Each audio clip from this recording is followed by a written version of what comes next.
So how would you put Gulen's advices on or leading on going after this ignorance and fear of the other and starting the dialogue efforts? How would you evaluate them in terms of humanity and universal peace and understanding? How would you put Gulen's efforts?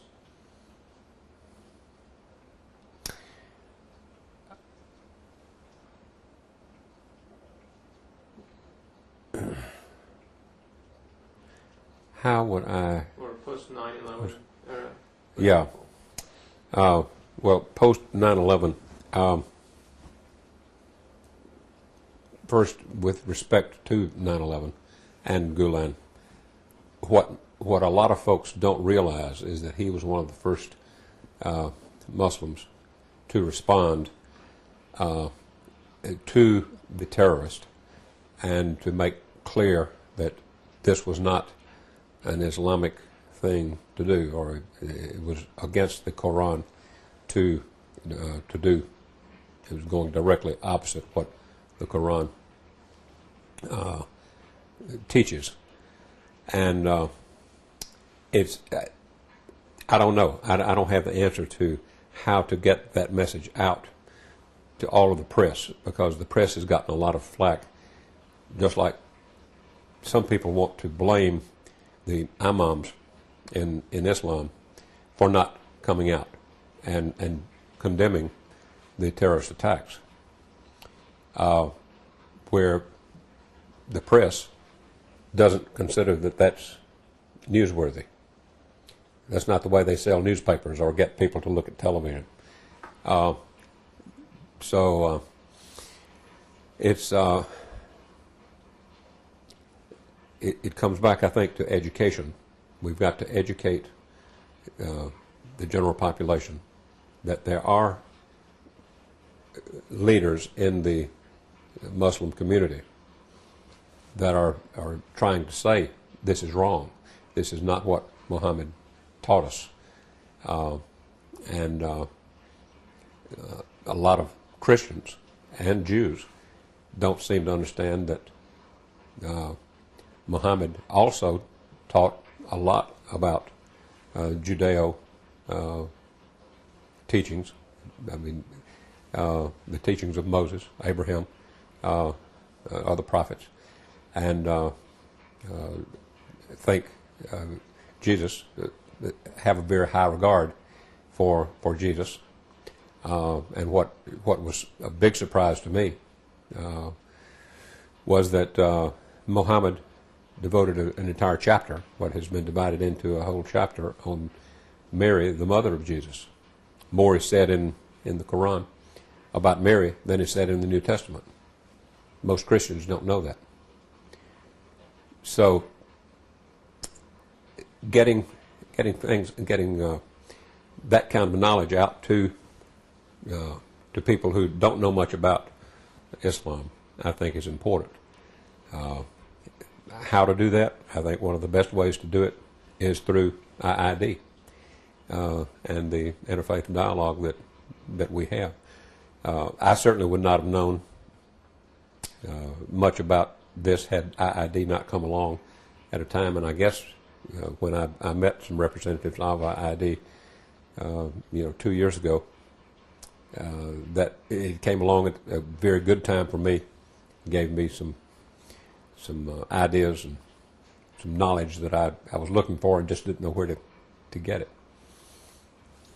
Right. Some to the issues about the messenger of Islam, the Prophet of Islam, and the Quran. But beforehand, I would like to ask a couple of things about Gulen and Rumi, and then we will connect it to the Islamic sources.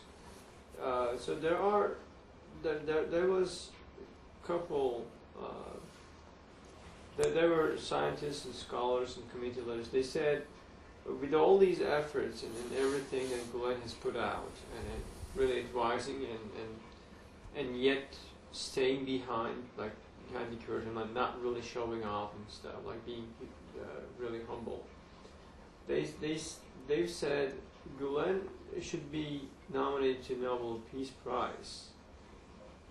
Do you agree? I certainly have no problem at all with that suggestion. I think from what I've read, and I have a lot more reading to do. I don't consider myself an expert in Gulen, other than just the few things that I have read by him. But I certainly think that he is doing an awful lot to promote world peace, and it would seem to me that he would be rightly considered for the Nobel Peace Prize. So, what would you say if you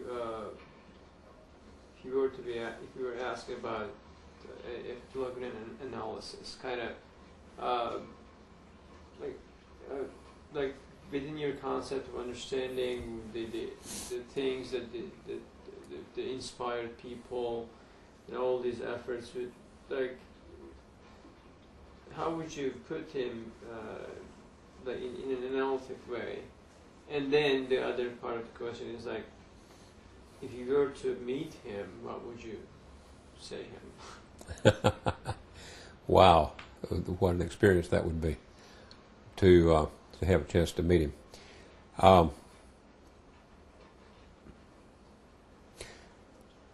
What was the first part of your question? I'm sorry. Well, like, would you kind of describe him, like analysis of him, kind of as a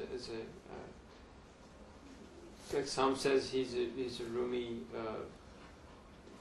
kind of contemporary Rumi. Some says he's Islamic scholars. Mm-hmm.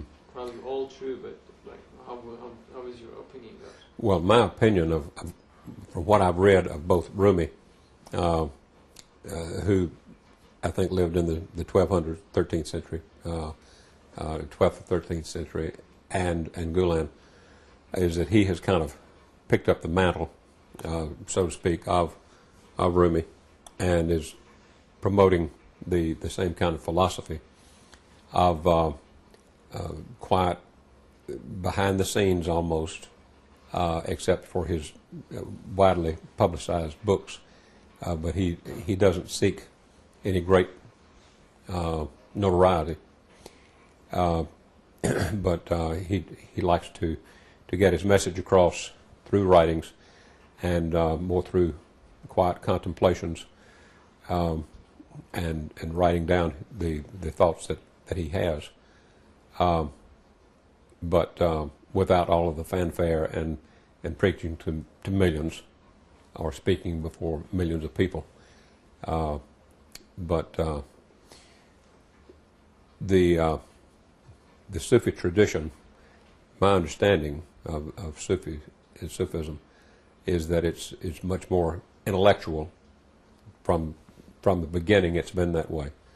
That there's more of an intellectual approach to religion and to Islam than in most other traditions that you have or that you find in Islam, and that he is the primary spokesman for the primary leader and spokesperson for